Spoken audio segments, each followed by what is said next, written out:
हाय गाई, स्वागत आहे आनंदी फूड्समध्ये। आज आपण कवटाची आंबट तिखट गोड अशी चटणी करणार आहोत।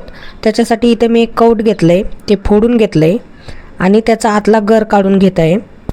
आता सीजन आहे कवटाचा, खूप सारी कवटा आलीत बाजारात, तर तुम्ही नक्की ट्राय करून बघा। आता आपल्याला ना कवटाचा गर सगळा काढून घ्यायचा आहे आणि तो चाळणीतून काढून घ्यायचा आहे, म्हणजे आपल्याला त्याच्या बिया आणि शिरा वेगळ्या होतील। हे थोडं मेहनतीचंच काम आहे चाळणीतून काढून घेणं, पण त्या शिरा आणि बिया वेगळ्या करण्यासाठी ही प्रोसेस महत्त्वाची आहे। तुम्ही ना थोडंसं पाण्याचा हात लावून पण काढू शकता चाळणीतून, म्हणजे ते पटकन निघतं।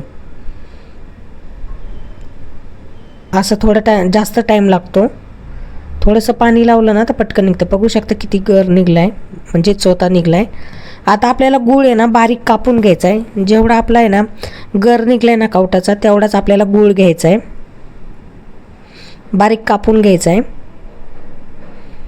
म्हणजे कसं तो पटकन मिक्स होईल त्याच्यामध्ये। शिवरात्रीला आहे ना कवटाचं खूप महत्त्व आहे। पहिली लोक म्हणायची कवट खाल्लं पाहिजे शिवरात्रीला उपासाला। आता आपण इथं तो गूळ आहे ना याच्यात टाकून मिक्स करून घेणार आहोत। आपल्याला त्याच्यात थोडंसं आहे ना मीठ पण टाकायचं आहे आणि थोडीशी मिरची पावडर टाकायची, म्हणजे आपल्याला थोडा आंबट गोड आणि तिखट लागेल।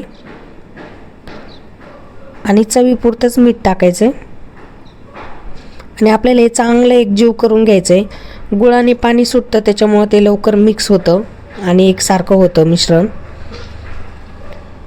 आधीची लोक म्हणायची बघा कवट खाल्लं पाहिजे, त्याला एक कारण आहे।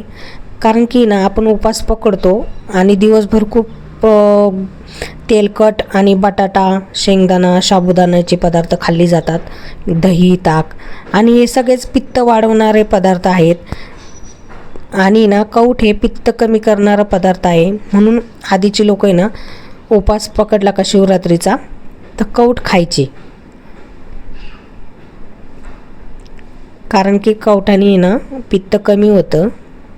बघा किती छान झाली एकसारखी, आणि गुळाला पाणी सुटल्यामुळे ते लवकर एकजीव झालेली आहे।